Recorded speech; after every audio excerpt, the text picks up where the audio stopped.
नमस्कार, आप देख रहे हैं एनपी न्यूज और मैं हूं आपके साथ योगेश पांडे। स्वागत है आपका उत्तराखंड के महासंग्राम में। बीजेपी आज अपना 42वां स्थापना दिवस मना रही है। वहीं उत्तराखंड में भी भाजपा के स्थापना दिवस पर भाजपा के कई प्रोग्राम आयोजित किए गए।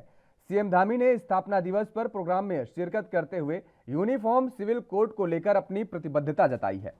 सीएम धामी ने कहा 12 फरवरी 2022 को उन्होंने यूनिफॉर्म सिविल कोड को जो संकल्प लिया था उसे वे हर हाल में पूरा करेंगे। सीएम धामी ने कहा कि हमारा प्रदेश गंगा का प्रदेश है, ये देवभूमि है, ये धर्म, अध्यात्म और संस्कृति का केंद्र है। मुख्यमंत्री धामी ने कहा हमारा प्रदेश सबसे अलग है, इसलिए हमारे यहाँ धर्म, मजहब, जाति, समुदाय, संप्रदाय से अलग कानून बनना चाहिए। उन्होंने कहा इसके लिए हमने शुरुआत भी कर दी है। इस मामले में न्यायविदों, सेवानिवृत्त जज, समाज के प्रबुद्धजनों और अन्य स्टेक होल्डर की राय ली जाएगी। कमेटी समान नागरिक संहिता का ड्राफ्ट तैयार करेगी और इस कानून का दायरा सभी नागरिकों के लिए समान रूप से होगा, चाहे वे किसी भी धर्म में विश्वास रखते हों। उन्होंने कहा हम सब की सहमति से उत्तराखंड में यूनिफॉर्म सिविल कोड लागू करेंगे।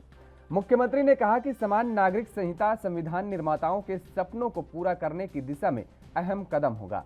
यह संविधान की भावना को मूर्त रूप देगा। सीएम धामी ने कहा कि हम अन्य राज्यों से अपेक्षा करेंगे कि वह भी अपने प्रदेश में यूनिफॉर्म सिविल कोड लागू करें, जिससे वे भी आगे बढ़ सकें। वहीं कांग्रेस ने सीएम धामी को सलाह दी है कि यूनिफॉर्म सिविल कोड प्रधानमंत्री मोदी के हाथों से पूरे देश में लागू क्यों नहीं कराया जाता है। कांग्रेस का यह भी कहना है कि कृषि कानून और देव स्थानम बोर्ड का जो हस्त्र हुआ है वही यूनिफॉर्म सिविल कोड का भी कहीं ना हो और दोनों ही फैसले सरकार को वापस लेने पड़े। इसलिए प्रदेश सरकार को नाप तोल कर बोलना चाहिए। ऐसा ना हो कि प्रदेश सरकार को पीछे हटना पड़े। यानी कांग्रेस यूनिफॉर्म सिविल कोड के बिल्कुल भी पक्ष में नजर नहीं आ रही है। कांग्रेस नहीं चाहती कि उत्तराखंड में यूनिफॉर्म सिविल कोड लागू हो।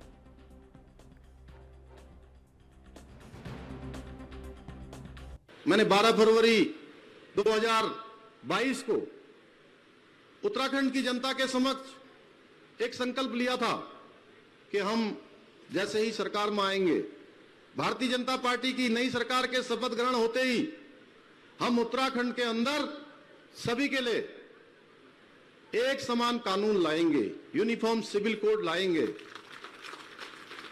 क्योंकि हमारा प्रदेश ये गंगा का प्रदेश है, ये देवभूमि है,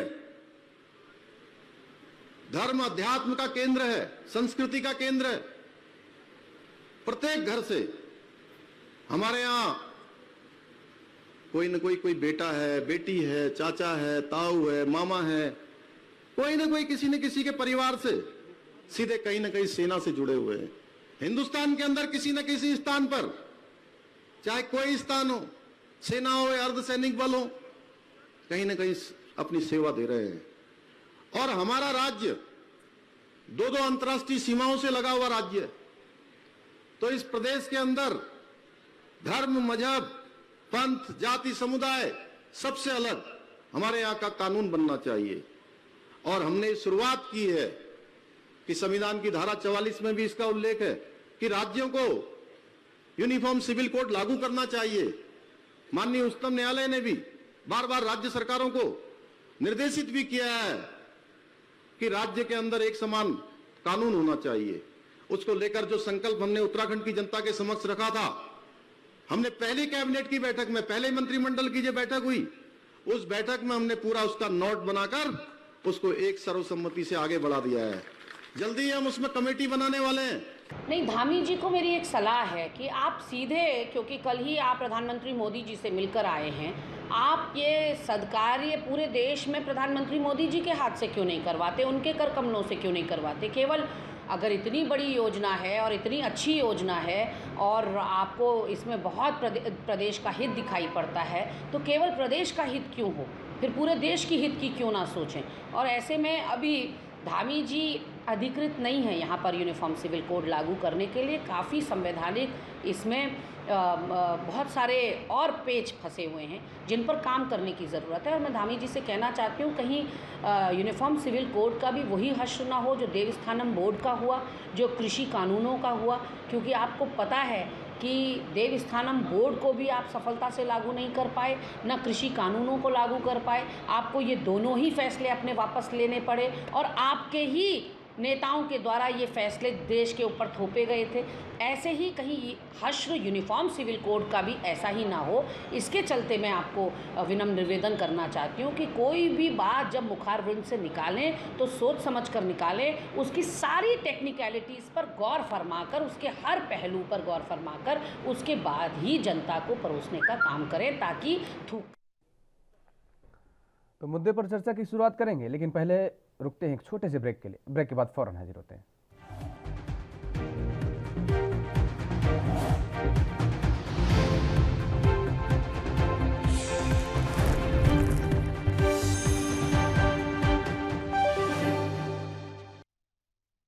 तो ब्रेक के बाद एक बार फिर आप सभी का स्वागत है। उत्तराखंड में अब एक नया सियासी भूचाल नजर आने लगा है। सिविल यूनिफॉर्म कोड को लेकर के अब जिस तरीके से भारतीय जनता पार्टी और कांग्रेस आमने सामने नजर आ रही है, भारतीय जनता पार्टी को अच्छाइयाँ दिख रही हैं तो कांग्रेस को काफ़ी कमियां इसमें नज़र आ रही हैं, और वो कह रही है कि अगर लागू ही करना है कोई नियम तो वो पूरे देश में क्यों ना लागू किया जाए, केवल प्रदेश में, उत्तराखंड में ही क्यों। इसी मुद्दे पर आज चर्चा करेंगे। हमारे साथ कुछ मेहमान मौजूद हैं, आपका परिचय करा देते हैं। सीमा डोरा जी हैं, भारतीय जनता पार्टी के प्रवक्ता हैं। सीमा जी, आपका बहुत बहुत स्वागत है।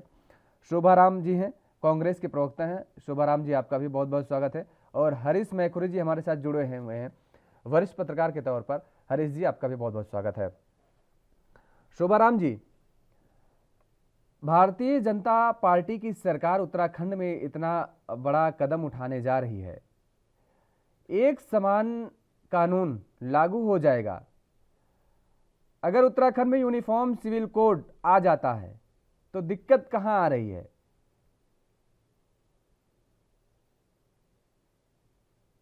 शोभाराम जी,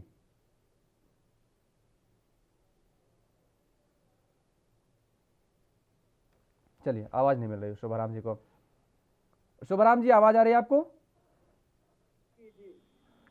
शोभाराम जी, अगर एक समान कानून लागू होता है उत्तराखंड में, यूनिफॉर्म सिविल कोड लाया जाता है, मुख्यमंत्री धामी ने चुनाव से पहले ही इस बात को उन्होंने कहा था कि अगर वो चुनाव एक बार फिर से जीतते हैं, सत्ता में आते हैं, तो ये नियम लाए जाएंगे।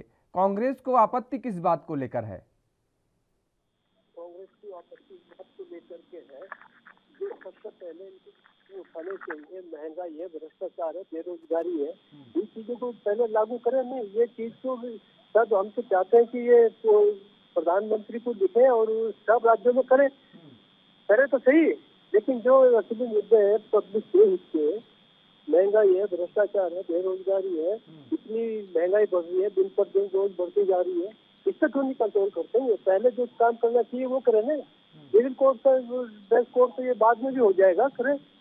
हम कहते हैं पूरे देश में लागू करें। प्रधानमंत्री जी को चिट्ठी लिखें, जाए वहाँ पे प्रधानमंत्री जी से कहें सभी स्टेटों में लागू करें। हम तो चाह रहे हैं करें, लेकिन यहाँ पर जो मेन चीज है वो कोई शोभा जी, पावन धरा से, देवभूमि से किसी नेक काम की शुरुआत होती है तो कितना शानदार सुनहरा मौका नहीं होगा? नेक काम की शुरुआत तो कहीं से भी की जा सकती है, सेंटर से भी की जा सकती है, पूरे देश में संदेश जाएगा, वहां से करें ना, शुरुआत करें केंद्र से। सीमा जी, शोभाराम जी कह रहे हैं कि अगर आपको कोई कानून, कोई नियम लाना ही है तो पूरे देश में एक समान कानून लाइए ना, केवल उत्तराखंड में ही क्यों। कह रहे हैं कि अभी प्रधानमंत्री जी से मुख्यमंत्री जी मुलाकात करके आए हैं, तो इस संबंध में उन्हें चिट्ठी लिखी जाए, पत्र लिखा जाए, नहीं फोन के द्वारा जैसे भी उनके साथ चर्चा हो जाए तो पूरे देश में एक समान कानून लाया जाए। जी देखिए, दिल्ली हाई कोर्ट की सलाह दी थी दिल्ली हाई कोर्ट ने कि ये यूसीसी लागू किया जाए पूरे देश में। केंद्र सरकार को यह सलाह दी थी, तो हमने इसकी धामी जी ने कहा कि मैं शुरुआत करता हूं, तो इनको परेशानी क्या उसमें। हम राज्य से शुरुआत कर रहे हैं तो धीरे धीरे हम आगे लेके जाएंगे। किसी भी अच्छी चीज की शुरुआत अगर किसी भी जगह से हो तो उसमें उसका तो स्वागत करना चाहिए। पर कांग्रेस को तो आदत है हर अच्छी चीज में आपको परेशानी होती है, क्योंकि इनको जनता की भलाई नहीं चाहिए, इनको राष्ट्र हित नहीं चाहिए, इनको सिर्फ अपना स्वार्थ चाहिए कि किस तरीके से अपनी राजनीति की रोटियां सेक लेंगे। आप बताइए यूसीसी में प्रॉब्लम क्या है? इसमें यह कहा गया कि शादी, तलाक, उत्तराधिकार, ये सारे नियम जो हैं वो एक से हों, तो उसमें दिक्कत क्या है इनको आ रही है? ये तो नहीं कहा कि उसको कम मिले, उसको ज्यादा मिले, हमने कहा सबको एक से मिले। तो जब एक राष्ट्र है, एक वन नेशन, वन कॉन्स्टिट्यूशन, तो व्हाट इज द प्रॉब्लम? ये तो समझने की बात है ना। तो इसमें इनको दिक्कत सिर्फ ये है कि कांग्रेस को राजनीतिक रोटियां सेकनी, और इनको कोई दिक्कत नहीं। इनको तो इस चीज का स्वागत करना चाहिए कि भारत सरकार ने इतनी अच्छी पहल करी कि एक राज्य है, एक राष्ट्र है, तो एक ही नियम होना चाहिए, एक ही कानून होना चाहिए। महिलाओं की दशाएं सुधर जाएंगी उससे। कानून के जो रोज के पचड़े होते हैं, बड़ी जल्दी प्रॉब्लम सॉल्व होनी शुरू हो जाएगी, कोर्ट की दिक्कतें कम हो जाएंगी। तो ये सब चीजें तो ये बात अच्छाई के आपने लिए सही है, कही कहाँ कि बुराई? कोर्ट के जो चक्कर लगते हैं, कोर्ट में जो इतने मामले पेंडिंग पड़े हुए हैं, अलग अलग मामले हैं और अलग अलग धर्म संप्रदाय से जुड़े हुए होते हैं, तो मुझे लगता है उनमें ज़्यादा समय लगता है। और ऐसे में अगर जब एक ही कानून के दायरे में सभी लोग बंध जाएंगे तो मामले भी कुछ कम हो जाएंगे, और जो इनका निस्तारीकरण है वो भी, उनमें भी समय जो ज़्यादा लगता है वो कम लगेगा। जी हरीश मैखुरी जी, जब जब ये मुद्दा उठा है, उत्तराखंड का ये मामला नहीं है, देश में ही जब जब ये मुद्दा उठा है, तब तब राजनीति पार्टियां जो हैं वो अपनी अपने ढंग से अपने अपने सियासी फायदे को देखते हुए राजनीतिक रोटियां सेकने का काम की है। वो चाहे राजीव गांधी की सरकार रही हो, किसी की भी सरकार रही हो, जब जब ये मुद्दा उठा है। और अब उत्तराखंड में यदि धामी सरकार किसी नेक काम की शुरुआत करने की दिशा में बढ़ रही है, तो कांग्रेस फिर उसमें वही हो हल्ला, महंगाई कम करो पहले, बेरोजगारी घटाओ पहले। अरे ठीक है, वो भी घटेगी अगर सरकार कह रही कि हम उधर भी ध्यान देंगे, लेकिन कोई काम, किसी नेक काम की शुरुआत हो रही है तो वो तो होने दीजिए, उसमें बाधा क्यों डाल रहे हैं आप? योगेश जी, जो समानता है वो हमारे प्रिम्बल का अंग है, संविधान के प्रिम्बल का, माने प्रस्तावना का अंग है कि सारे नागरिकों के साथ हमारा संविधान समान व्यवहार करे। लेकिन राजनीतिक दलों ने अपने अपने चुनावी गणित के हिसाब सिर्फ और सिर्फ चुनावी लाभ हानि की दृष्टि से बहुत सारे इसमें लिकोने बनाए हैं।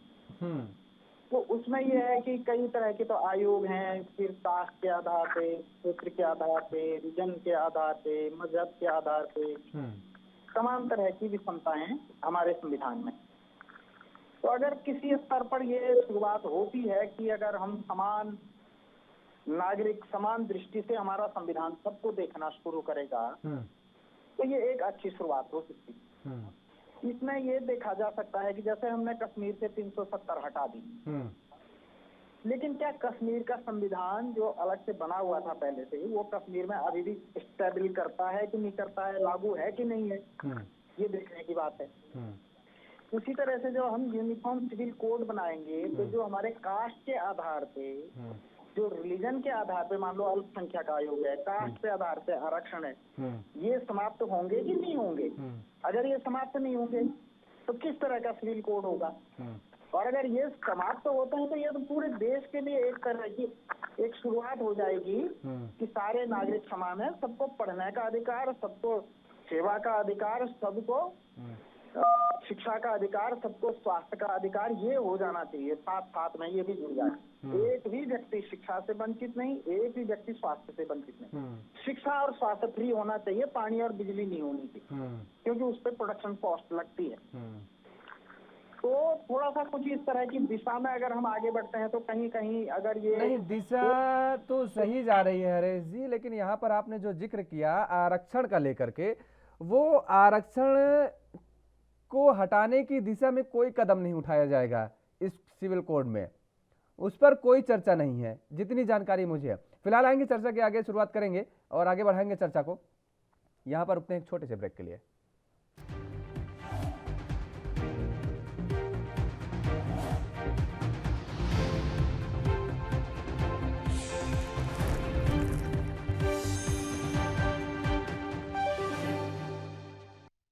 ब्रेक के बाद एक बार फिर आप सभी का स्वागत है और चर्चा को आगे बढ़ाएंगे। हमारे साथ सभी मेहमान लगातार बने हुए हैं।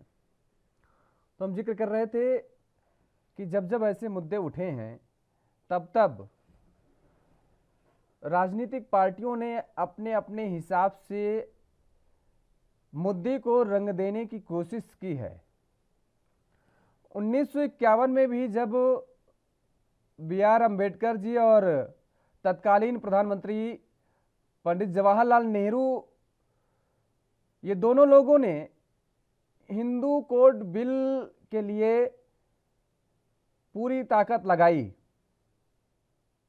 उस दौरान भी तमाम सारे सवाल उठे और कहा गया कि एक विशेष धर्म के लिए ऐसे बिल लाना ठीक बात नहीं है, और भी तमाम सारे सवाल उस पर उठाए गए।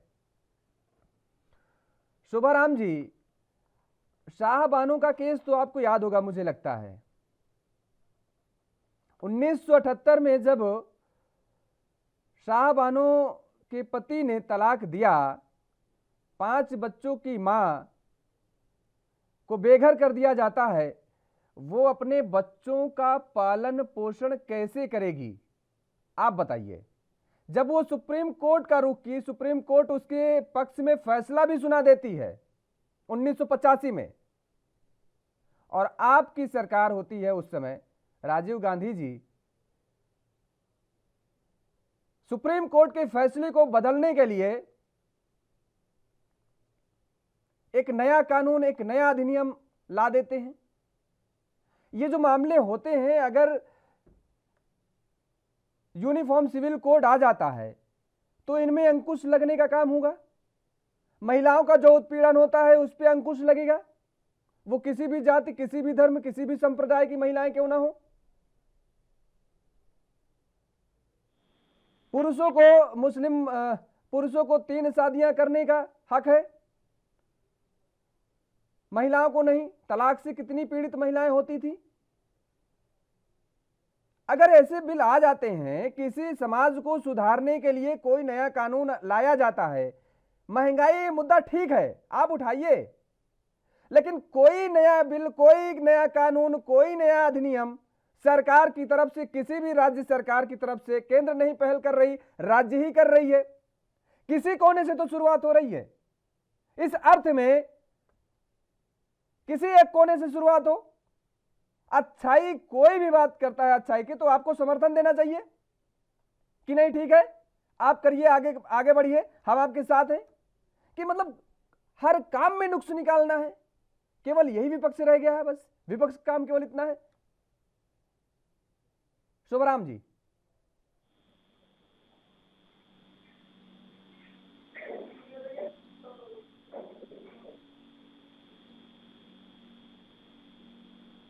शोभाराम जी आवाज आ रही है आपको? चलिए, नहीं आ रही है। हरीश जी, क्या विपक्ष का केवल इतना सा ही काम रह गया कि सरकार चाहे अच्छा करे चाहे बुरा करे, तब तो ठीक है, आप नुक्स निकालिए, कमियों को निकालिए, उजागर करिए, आप विरोध करिए, धरना प्रदर्शन करिए, आंदोलन करिए, जनता भी आपका साथ देगी। लेकिन जब समाज में जो कुरीतियां फैली हुई हैं, उन कुरीतियों को नष्ट करने के लिए, समूल नाश करने के लिए सरकार नहीं, कोई आम आदमी अगर कदम उठाता है तो मुझे लगता है उसका साथ देना चाहिए। नहीं, निश्चित रूप से जो भारतीय जनता पार्टी है उसने जो 2 कानून वापस लिए, एक तो किसान बिल था, पहली बार जो है जो टिकैत थे हमारे, वो इसलिए लड़ रहे थे कि किसानों को अपनी फसल बेचने की स्वतंत्रता मिले, वरना किसान आज की तारीख तक अपनी फसल का मूल्य खुद तय नहीं कर सकता, वो मंडी ही तय करती है मूल्य कितना होगा, कितना देंगे। तो टिकैत जी तो इस बात के लिए लड़ रहे थे एक जमाने में कि हमें हमारी फसल बेचने का, अपने रेट से बेचने का, अपने समय से बेचने का स्वतंत्रता दो। दिल्ली घेरे रहते थे 6-6 महीने। उनका बेटा जो है राकेश टिकैत ठीक इसके खिलाफ था कि नहीं नहीं, हमारा जो पुराना है वही ठीक।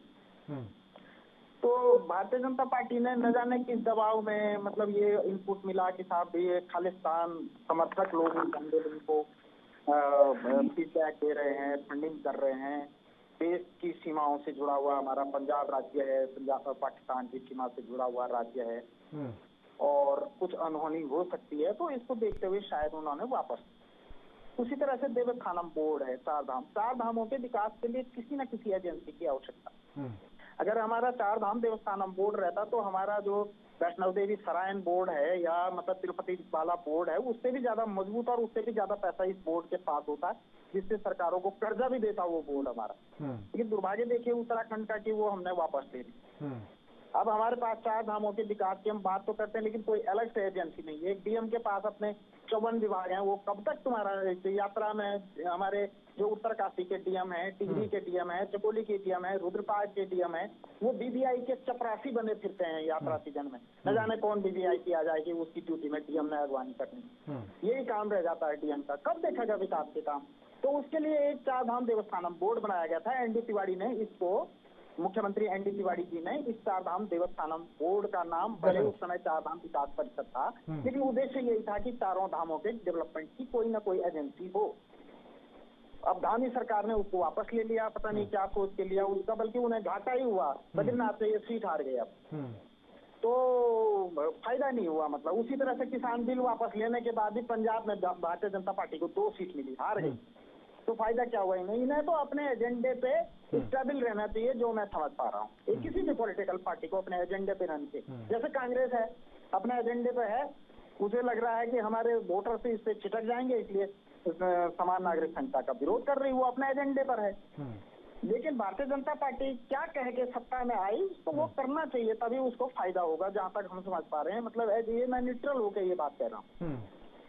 एक और चीज ये है कि जो यूनिफॉर्म सिविल कोड है, मैंने बताया नहीं कि मतलब उसमें रिजर्वेशन वाला, आरक्षण वाला, अल्पसंख्यक आयोग वाले, ये तमाम मुद्दे किस तरह से सॉर्ट आउट होंगे वो देखा जाएगा। वो देखा जाएगा, बिल्कुल। हरीश जी यहाँ पर रुकेंगे आपको, दरअसल वक्त तो चला एक और छोटे से ब्रेक का। ब्रेक के बाद फौरन हाजिर होते हैं और चर्चा को आगे बढ़ाएंगे।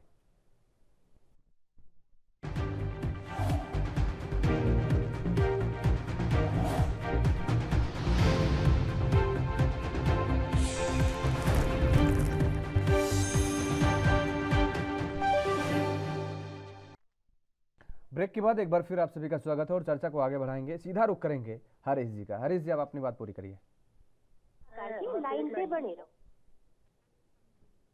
जैसे मैंने कहा कि हम कुछ चीजें मतलब वो ऊपरी सतह पे दिखती तो हैं, लेकिन अंदर कितनी हुई वो हमारे जो सत्ता पक्ष के यहाँ पे प्रवक्ता बैठे हैं वो ज्यादा अच्छी तरह से, मुझसे भी ज्यादा शायद उनको नॉलेज हो। जैसे मैं कश्मीर में ही कह रहे थे, हमने कहा कि 370 समाप्त हो गया, लेकिन जो मतलब 1948 का जो कश्मीर का एक्ट है अलग राज्य का, वो भी समाप्त हुआ कि नहीं हुआ है। और भारतीय संविधान से एक लाइन की जम्मू कश्मीर राज्य को छोड़कर शेष पूरे भारत पे लागू होगा, ये लाइन है हमारे संविधान में, वो लाइन समाप्त हुई कि नहीं, तब तो 370 समाप्त करने का औचित्य है। उसी तरह से उत्तराखंड में भी कह रहा हूँ कि अगर नागरिकों के साथ सभी तरह को हमारा कानून जो समान दृष्टि से देखता है, तब तो समान नागरिक संहिता कानून उचित है। लेकिन ये भी साथ साथ बने रहेंगे कि हमारा रिजर्वेशन भी है, हमारा अल्पसंख्यक आयोग भी है, तो कैसे लागू होगा समान नागरिक संहिता, ये देखनी पड़ेगी। हमारा जातियों के आधार पे कई, तो इसको थोड़ा सा देखा जाना चाहिए। मतलब मैं ये नहीं कह लगे ना लगे, समाप्त हो ना हो, इसको जरूर डिफाइन किया जाना चाहिए, जैसे मैंने कश्मीर के संदर्भ में कहा। ठीक बात कही। सीमा डोरा जी, देखिए हरीश मेखुरी जी ने बहुत पते की बात कही कि ये जो समान कानून का जिक्र किया जा रहा है, समान कानून की बात की जा रही है, इसके तहत जो ये रिजर्वेशन है, क्या ये भी समान रूप से लागू होगा रिजर्वेशन को लेकर? क्योंकि इसको लेकर के भी तमाम सारे राज्यों में अलग अलग समय पर जैसे चुनावी माहौल में जो है मुद्दा गर्माता नजर आता है और इसको लेकर के भी लोग आवाज उठाते हैं। धरना प्रदर्शन भी तमाम सारे हो चुके हैं, आंदोलन हो चुके हैं तमाम सारे। तो क्या ये समान कानून में ये जो रिजर्वेशन की जो प्रक्रिया है ये समाप्त कर दी जाएगी या फिर कोई नई रूपरेखा इसकी तय की जाएगी, क्या है? जी, बहुत ही न्यूट्रल होकर बात करी सर ने, thank you so much sir. देखिए, जिस भीमराव अंबेडकर जिन्होंने हमारे संविधान लिखा था और करीब अप्रॉक्स 26 लोग उसमें थे, उसमें महिलाएं भी शामिल थी हमारी। 2 साल 18 दिन लगे थे इसको लिखने में, लेकिन उन्होंने ही ये बात कही थी 2 दिसंबर 1948 को उन्होंने ये बात कही थी कि क्यों हम नहीं ला सकते यूसीसी, क्यों किसी धर्म को हम इतना हावी करते अपने जीवन के ऊपर कि हमारे जीवन पे कब्जा कर। तो धर्म निरपेक्ष भारत कब बनेगा?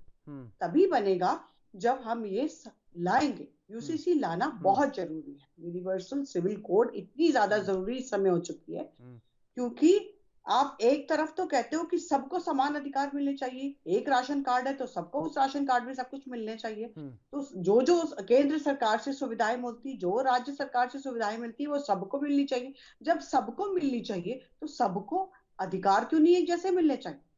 वो महिलाएं, इस धर्म की महिलाएं तड़प रही है, दूसरे धर्म की महिलाएं ठीक ठाक है, ऐसा क्यों? आप शादी की एक्ट देख लीजिए, आप तलाक के एक्ट देख लीजिए। शादी का जो हमारा हिंदू मैरिज एक्ट था 1955 में जो लागू हुआ था, उसमें एक शादी थी। उसमें बौद्ध, जैन, सिख सबके लिए एक शादी थी।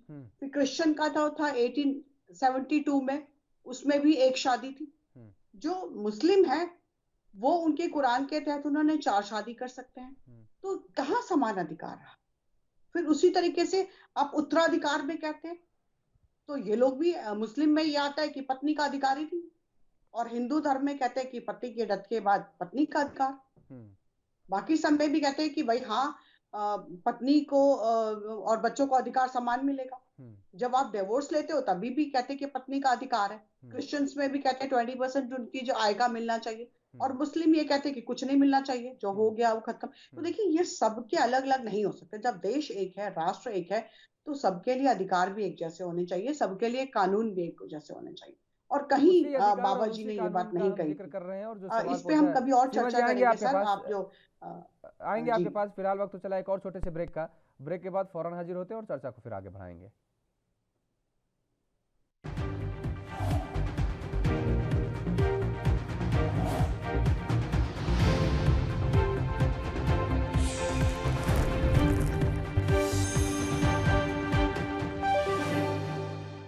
ब्रेक के बाद एक बार फिर आप सभी का स्वागत है और चर्चा को आगे बढ़ाएंगे। सीधा रुख करेंगे सीमा जी का। सीमा जी, सवाल हमारा ये था कि समान कानून के तहत समान, यानी एक नज़र से प्रत्येक व्यक्ति को देखा जाए, विचारधारा बहुत अच्छी है, हम भी तो वही चीज़ कह रहे हैं, हम तो समर्थन कर रहे हैं, कह रहे नहीं अच्छी बात है। लेकिन इसमें जो रिजर्वेशन का जिक्र अभी हरीश जी ने किया, क्या वो समाप्त होगी? सितंबर 2019 में रांची में एक कार्यक्रम था, तो सुमित्रा महाजन जी वहां गईं। वहां पर उन्होंने अपने संबोधन में कहा कि देश का दुर्भाग्य है कि जो रिजर्वेशन की परिपाटी आज तक चली आ रही। सोचिए, सुमित्रा महाजन जी ने कहा, B.R. अम्बेडकर जी भी तो केवल यही चाहते थे कि 10 साल तक रिजर्वेशन रहे, उसके बाद समाप्त कर दिया जाए। जी। वो समता मूलक समाज की परिकल्पना कर रहे थे B.R. अम्बेडकर जी। उनके चिंतन में ये नहीं था कि ये परिपाटी बन जाएगी और देश की पीढ़ियों तक ये रिजर्वेशन का मामला चलता रहेगा। रिजर्वेशन के नाम पर लोग जो है लूट घसोट भी करते रहेंगे। समान रूप से समाज का उद्धार हो, उत्थान हो, यह उनकी चिंतन था। और उन्होंने कहा, सुमित्रा महाजन जी ने कहा, पता है क्या कहा? उन्होंने कहा कि इसमें सबसे बड़ी जो त्रुटियां हैं, जो गलतियां हैं, वो हम लोग ही करने वाले हैं जो सदन में बैठते हैं। अपनी गलतियों को छुपाने के लिए हर 10 साल में आगे बढ़ा देते हैं। क्या जरूरत है? अगर जो परिकल्पना की गई थी संविधान के निर्माता की तरफ से, उस पर अमल क्यों नहीं किया जा रहा? संविधान की दुहाई तो प्रत्येक पार्टियां देती हैं, चाहे भारतीय जनता पार्टी हो, चाहे कांग्रेस हो, चाहे अन्य राजनीतिक दल हो। अभी भी आप संविधान की दुहाई देती नजर आई। तो ये रिजर्वेशन का क्या मसला होगा समान कानून में, ये आप बताइए। हरीश जी ये पूछ रहे हैं। देखिए, अभी आधे प्रश्न का जवाब तो आपने ही दे दिया। जो मैं पहले बोलने चाह रही थी कि बाबा साहब अम्बेडकर ने सिर्फ 10 साल के लिए ये बात कही थी कि 10 साल, क्योंकि उस समय हरिजन का बहुत ज्यादा जो था शोषण होता था। तो उन्होंने कहा था कि एक समान हो जाएंगे 10 साल, आगामी 10 साल में सब लोग एक जैसे हो जाएंगे। लेकिन वो बढ़ता चला गया क्योंकि कांग्रेस का राज्य था। तो उन्होंने अपने वोट बैंक को खत्म ना हो इसलिए ये एक्सटेंड करते चले। भारतीय जनता पार्टी ने तो जब जब कोशिश करी होगी किसी अच्छी चीज को करने के लिए, तो ये तो बिल्कुल एक बड़ा सा हर्डर बन के खड़े हो जाते हैं, क्योंकि इनको वोट बैंक की राजनीति करनी होती है। इनके पास वो गिना चुना वोट है, बैंक है, उसको उनको लगता है कि वो मेरे हाथों से निकल ना जाए। जबकि अगर ये साथ दे तो एक आदर्श कांग्रेस भी स्थापित कर सकते कि इन्होंने एक अच्छी चीज में साथ दिया। एक तरफ अभी एक यूक्रेन के जब बच्चे वहां पे फंसे हुए थे, तो एक डिबेट में मुझसे पूछा गया कि यहाँ पर क्यों नहीं इतनी सीटें हैं, क्यों नहीं बच्चों को दिया जाता, तो मैंने कहा था यहाँ रिजर्वेशन है, यहाँ 40% वालों को सीट मिल जाती है, रिजर्वेशन वालों को, और 98% वालों को नहीं मिल पाती गवर्नमेंट सीट्स। ये दुर्भाग्य है हमारे देश का। यहाँ पर इंटेलिजेंट बच्चे, आज इतने बढ़िया बढ़िया बच्चे जो इंजीनियर्स होते हैं, वो बेकार पड़े रह जाते हैं, हमारे पुल क्यों ध्वस्त हो जाते हैं, क्योंकि 40% वाले जो होते हैं वो गवर्नमेंट जॉब पा जाते हैं, नहीं, अपनी कैपेबिलिटी के आधार पे नहीं। सीधा सा जवाब दीजिए। धामी तो सीधा सा सरकार जवाब यही है कि देखिए सर, हाँ, शुरुआत कर रहे हैं हम, हाँ, इस पे कमेटी बैठेगी और जो सबकी सहमति होगी उस पे जरूर काम होगा। लेकिन हमारा ये होगा कि जो हमने कह दिया कि एक कानून, तो वो कानून सबके लिए होगा। अभी आप इशारा समझ रहे होंगे।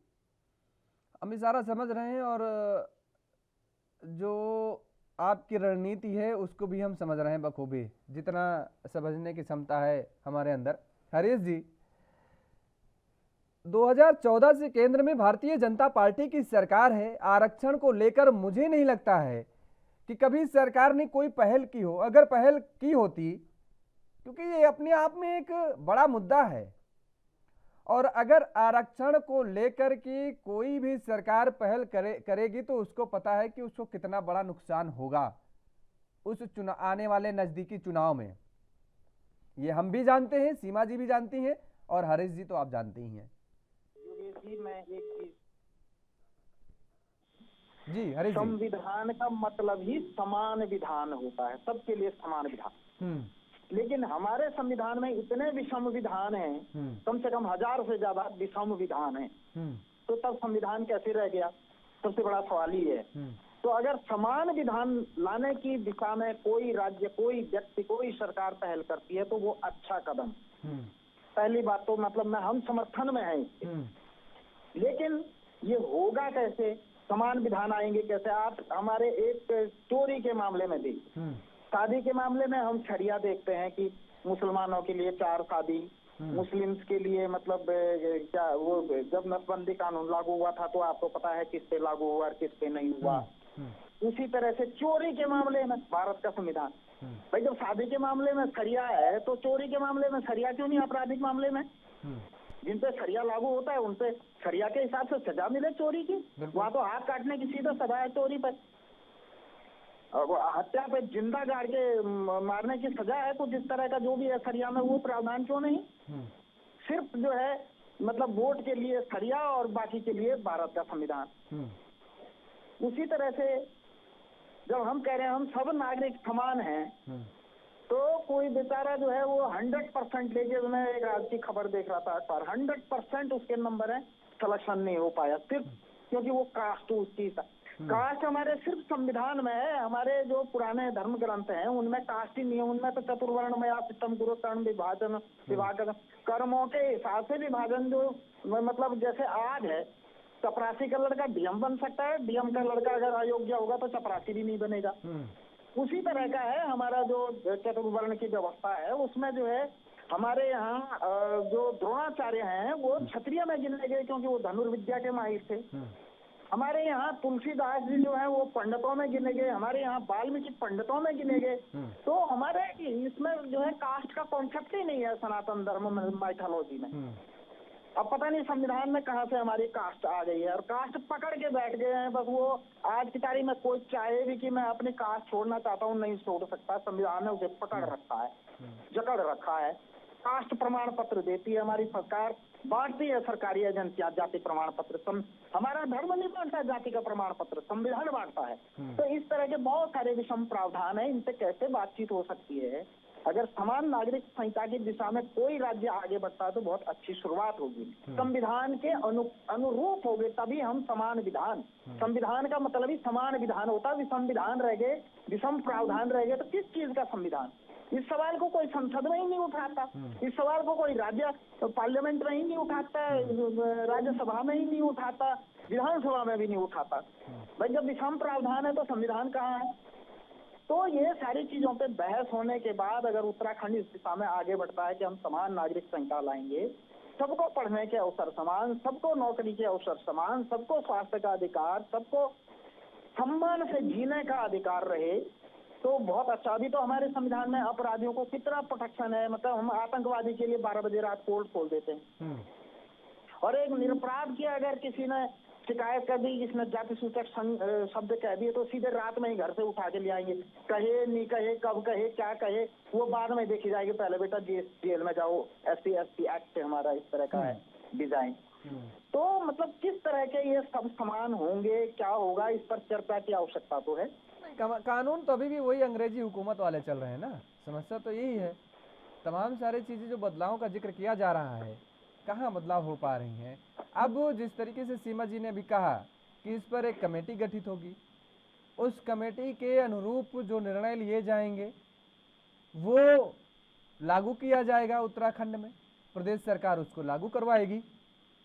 लेकिन हमने ये सीधा से सवाल पूछा कि रिजर्वेशन रहेगा या नहीं रहेगा इसमें इंक्लूड, वो जवाब नहीं मिला और न मिलेगा, मुझे पता है, क्योंकि इन सभी राजनीतिक दलों को, हमने कहा ना इसके पहले कि इन सभी राजनीतिक दलों को पता है कि अगर रिजर्वेशन को हमने छूने की कोशिश की तो हम जल सकते हैं, ये सभी राजनीतिक दल जानते हैं। और इसीलिए इस मुद्दे को भी मुझे जितना लगता है कि इस सामान्य कानून में लाया नहीं जाएगा, छुआ नहीं जाएगा। वजह यही है, वोट बैंक केवल। और अगर लाया जाता है तो बहुत बहुत स्वागत है, हरीश जी भी स्वागत कर रहे हैं, हम भी स्वागत करेंगे। और कुछ लोग नाराज होंगे इस बात से, लेकिन आगे आने वाले समय में जो भविष्य की पीढ़ियां हैं वो भी इस बात का स्वागत करेंगी सीमा जी। और मुझे लगता है कि सरकार को जरूर इस तरफ ध्यान आकर्षित करना चाहिए। फिलहाल आप दोनों मेहमानों को हमारे साथ जुड़ने के लिए बहुत बहुत शुक्रिया, चर्चा में जुड़ने के लिए। तो अब भारतीय जनता पार्टी और कांग्रेस में तकरार लगातार बढ़ती नजर आ रही है समान कानून को लेकर के। भारतीय जनता पार्टी कह रही है कि एक चश्मे से एक नजरिए से सबको देखेंगे, और कांग्रेस कह रही है कि पहले महंगाई जैसे तमाम मुद्दों को ध्यान दिए जाएं और उसके बाद ऐसे समान कानून पर चर्चा बाद में होती रहेगी। फिलहाल इस चर्चा पर मेरे साथ इतना ही। देश और दुनिया की तमाम खबरों के लिए आप बने रहिए ANB न्यूज के साथ। नमस्कार।